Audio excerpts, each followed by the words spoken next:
Euzubillahimineşşeytanirracim. Bismillahirrahmanirrahim. Huvallahu'llezî la ilahe illahu alimul gaybi veşşehâde huverrahmanirrahim. Sadakallahul aliyyul azim. Bismillahirrahmanirrahim. Törenleri grubu olarak Güney Türkistan'ın Belh ilinin Çarbolek ilçesinin Ornağa Türk köyündeki Hazreti Osman Razıyallahu Teala'nın adına yeni yapılmakta olan camisinde merhum Emircan Yıldız hayrına ikinci su kuyusunun sondajına başlatıyoruz. Allah Celle Celaluhu hayırlı nezarganda kabul makbul eylesin. İnşallah hayırlara vesile olsun. Ecre sahabi merhum Emircan Yıldız ruhuna olsun. Allah rahmet eylesin. İnşallah mekanları cennet olsun. Nurlar içinde yatsın.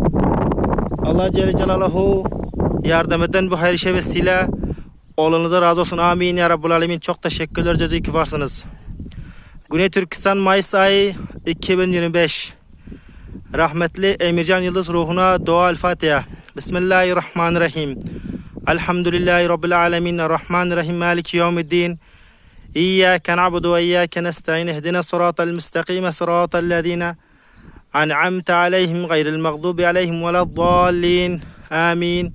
Birahmetike ya erhamer rahimin.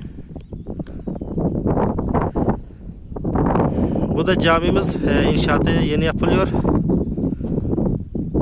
İnşallah bu su kuyusundan bu cami için çeşme olarak abdesthane olarak kullanılacak. Ondan sonra bu köy halkı yani Ornağa Türkmen köyü de bu cami bu çeşmeden kullanılacak. Allah kabul etsin inşallah. Her damlasının ecri sevabı rahmetli Emircan Yıldız ruhuna olsun. Allah rahmet eylesin. İnşallah mekanları cennet olsun. Ecri sevabı tüm geçmişlerimizin ruhuna olsun.